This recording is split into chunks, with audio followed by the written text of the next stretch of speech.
سبحان الله، شغلت السيارة على الآية من سورة الكهف تقول: ودخل جنته وهو ظالم لنفسه قال ما أظن أن تبيد هذه أبدا. قبل لا أتكلم بعطيكم بعض المفاهيم عشان تفهمون لي يوم أتكلم. مثلا يوم أقول حكومة قطر شو أقصد؟ يوم أقول الشعب واضح، يوم أقول حاكم قطر واضح، يوم أقول الأسرة الحاكمة واضح ولا مش واضح؟ الأسرة الحاكمة هم أفراد الأسرة اللي تحكم قطر ومن يواليهم ومن يمسك منهم مناصب في الحكومة. يوم أتكلم عن وزير الخارجية تعرفون وزير الخارجية، فمش يوم أنا جالس أتكلم عن وزارة تقولوا لي تميم. أنا ما أتكلم عن تميم، هذا مش موضوعنا، هذا بس توضيح لأن في شوية لبس عندهم، كل ما ترمسهم شرق يردوا لك غرب. ندخل معكم في الموضوع. نتكلم معكم عن موضوع العلاقة القطرية الإيرانية التركية من منظور اقتصادي وسياسي. قاعدة المال أولا والسياسة ثانيا. أول ما تربط هالدول العلاقات التجارية ومن ثم السياسة، لأن كل دولة تنظر إلى مصالحها في التعامل مع الآخرين، فبنتكلم من هذا المنظور وبعدين بنتكلم عن الأمور السياسية. بس قبل لا أتكلم في هذا الموضوع، في اتهام موجه لكم يا أهل قطر، هذا مش مني أنا، هذا كل حد في السوشيال ميديا يتكلمون بهذا الموضوع. يقولون أول شيء أنكم أنتم متكبرين، يقولون أنكم أنتم حديثي نعمة، يقولون أنكم أنتم أو أنكم تحرون كل شيء ينشرب. في فرق بين الفلوس، 10 دراهم تشتري فيه كرك، ولا 10,000 تشتري بين شنطة، ولا كم من ألف تشتري بين قزوز. بين الفلوس أو المال في التعامل بين الدول شوي نتكلم هنا مليارات، إذا تكلمنا عن الإمارات. قطر نتكلم بملايين، يعني مستواهم بسيط في التعامل. الأرقام بتكون صادمة لكم، بس خلونا نتكلم أكثر عن هذه الأنه اللي عندكم، التكبر. من الخطأ في هذه المرحلة اعتقادكم عنكم تقدرون تطلعون بهذه الأزمة بفلوسكم. هذا غرور، أنتم كلكم تطلعون بالأزمة بفلوسكم مستحيل، بس الأسرة الحاكمة تطلع من الأزمة بفلوسكم هذا ممكن. وافهم يا فهيم. ونتطرق لاحقا لموضوع العلاقات الإيرانية التركية القطرية، هل هي لمصلحة الشعب أم الأسرة الحاكمة؟ خلونا نتفق على مبدأ، الدول تتعامل حسب مصالحها هي، مش مصالح الطرف الآخر، يعني ما بينكم لسواد عيون. فبنتكلم عن إيران قبل سنتين تقريبا شلوا عنها الحصار الاقتصادي، وأوباما أعطاهم تقريبا 150 مليار. هذا المبلغ بيشغلهم سنين قدام، مرتاحين اقتصاديا، يعني تو نازل عندهم المعاش. فيوم تجي عند واحد عنده بمخباه 150 مليار تقول له تعال ساعدني في هالأزمة بعطيك 10 مليار، يقول لك يا ريال سر بعيد. أصلا هل تتحمل الميزانية القطرية موضوع بخاشيش مني هناك 10 مليار 5 مليار؟ صعب عليهم. خلونا نتكلم بالأرقام. التبادل التجاري الإماراتي الإيراني الأكبر في المنطقة 58 مليار، مقارنة بقطر. قطر تعاملها التجاري مع إيران 400 مليون فقط. تعرفون الفرق الشاسع؟ يعني أقرب لكم الصورة، لو الإمارات قطعت علاقتها مع إيران سنة واحدة عن 15 سنة من تعاملاتها معها، فلا تغركم الرواتب اللي شاريكم بها، فكروا بمنظور مالي أكبر. فإيران مش مستعدة تعطي ظهرها للإمارات عشان 400 مليون، أم مع أضعف شريك اقتصادي ب 400 مليون. كلموني بالعقل، شو بيختارون؟ كيف بيقدرون يخدمون؟ إذا نروح للشق السياسي، العلاقة الإيرانية القطرية. شو بتستفيد إيران من قطر؟ فلا تحرون بينكم عشان فلوسكم، إذا بيون عشان سياسة. شو يبون من قطر؟ شو محتاجين من قطر؟ شو يبون من الخليج؟ هل إيران مستعدة أنها تدخل أزمة مع الخليج عشان دولة صغيرة مثل قطر تعاملها الاقتصادي معها جدا بسيط 400 مليون، وتدخل نفسها في إحراج مع المجتمع الدولي، خصوصا وأن توهم شالين عنهم الحصار الاقتصادي، وأن قطر عليها تهمة دولية؟ يعني مثل ما يقولون واحد في إيدز، ولا واحد في جرب، ولا واحد في حمى تنتشر، كل حد يتحذر منها، ما يبي يتعامل معها. فعلاقة إيران مع قطر بتكون علاقة حذرة، بتكون علاقة فيها أطماع مش بس في قطر والمنطقة والضحية. سؤال، شو التنازلات اللي بتقدمها الحكومة القطرية للإيرانيين لكي تكسب موقفهم السياسي ويونهم؟ هل هذه التنازلات على مستوى الدولة أم على مستوى الأسرة الحاكمة؟ هل وجودهم سياسيا لدعم الأسرة الحاكمة أو الدولة؟ العلاقات السياسية الإيرانية القطرية قبل لا تنكشف قطر وقبل الأزمة مختلفة تماما عن بعد الأزمة. إذا بنتكلم عن التبادل التجاري بين قطر وتركيا 2 مليار ونص سنويا. شوفوا الحجم الكبير، الفرق في التعامل.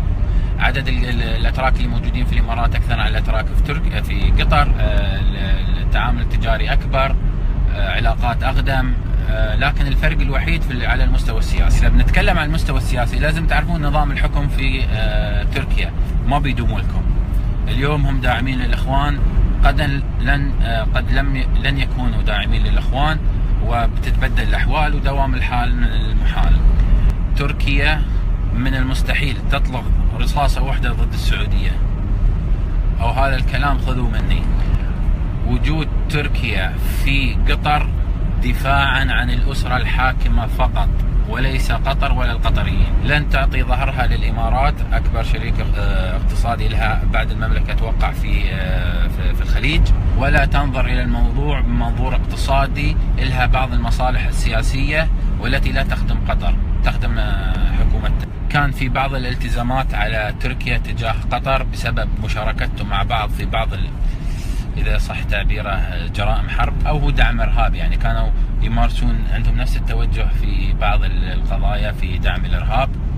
هذا الشيء بيحط تركيا تحت ضغوطات دولية. فكم المبلغ اللي مستعدة أن تصرفها تركيا لحماية قطر؟ نون.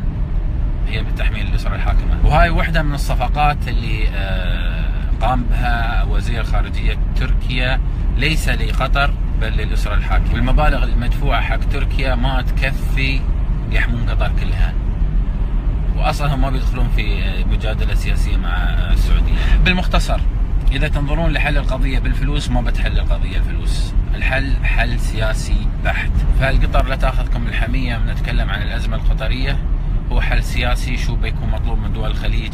اذا كان مطلوب مثلا على سبيل المثال، الحين ما نعرف شو المطالب الواضحه، بس انا اقول لكم انتم حطوا سقف عالي لمطالبهم وارضوا بالقليل، هو اصلا بيكون قليل. على طاري ترى الصور والاستيكرات يعني هاي المهرجه، هاي البهرجه اللي مسوينها، ترى نفس اللي كان في صور معمر الغذافي والولاء اللي كان ظاهر لمعمر الغذافي قبل الانقلاب في ليبيا، كان اكثر عن صور تميم في الشوارع والناس كانوا يدينون له. لا تتحرون ان كل هذا الحراك او كل هذا البهرجه اللي تسوونها بتاثر بشكل كبير على مجرى السياسه الخارجيه. هاي مجرد مظاهر داخليه حقكم انتم، تلهيكم عن الشأن الداخلي والخارجي القطري ومسكنات. إذن يا شعب قطر، يوم تفرحون وتزغرطون بقدوم القوات التركية وتدخل إيران في قطر، أنتم تدركون، تعون، تعرفون شو اللي مخطط له، المصلحة منو،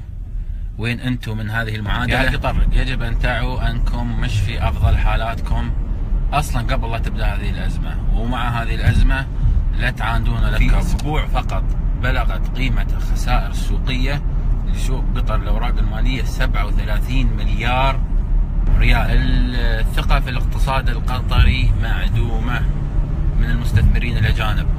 يا أهل قطر، تلومونا من الصدمة اللي انصدمناها منكم، بالإضافة إلى دعمكم الإرهاب، أنتم متهمين بالخيانة.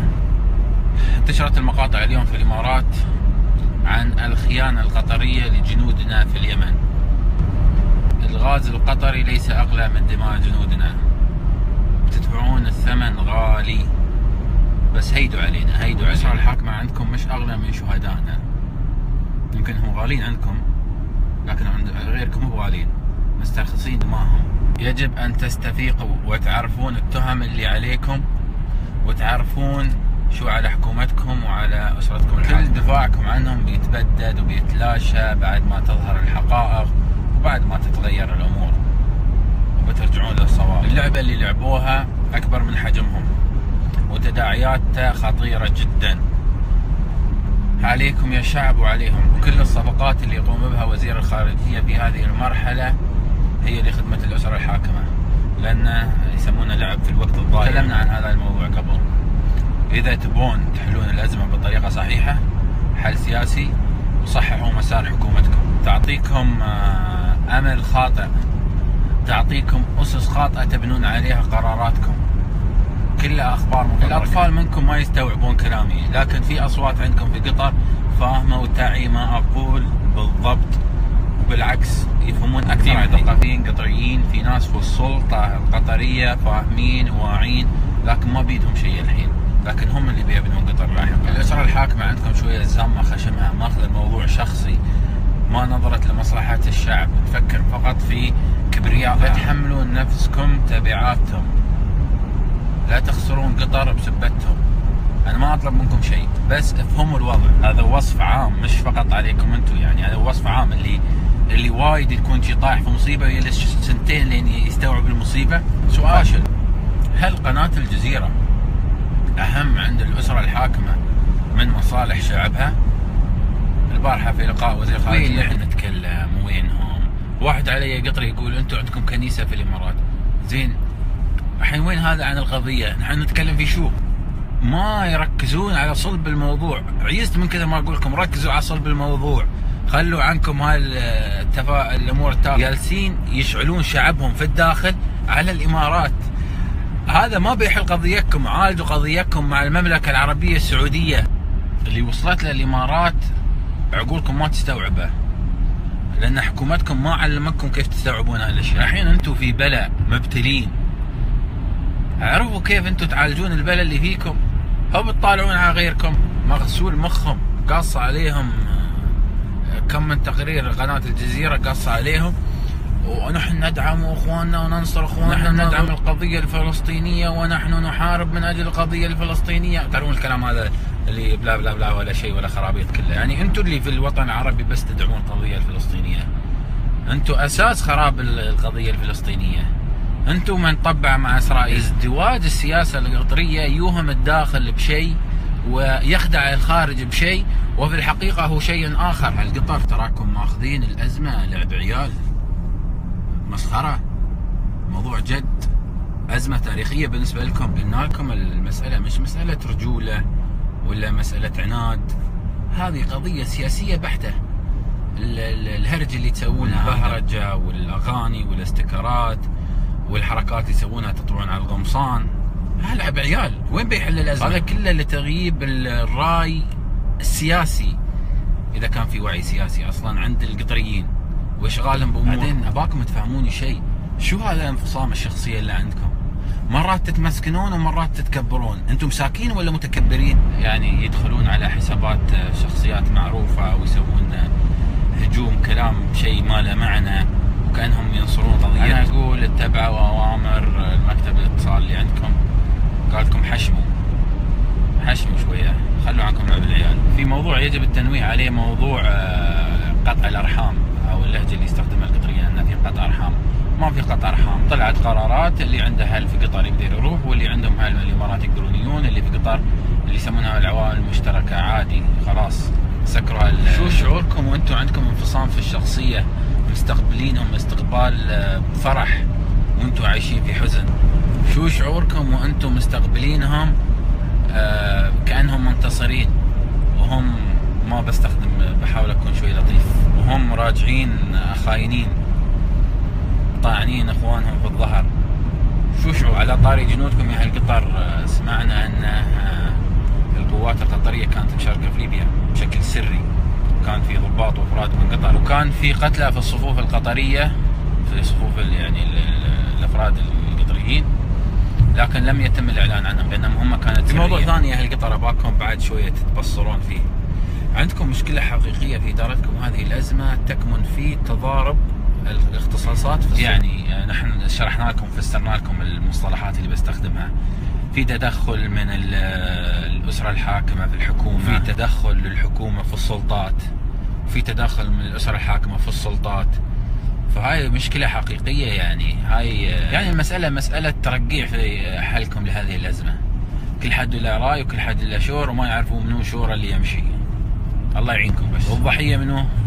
الشعب اللي لا وعي سياسي ولا مشاركة سياسية ولا تدخل في القرارات ولا معرفة أصلا في اللي يصير.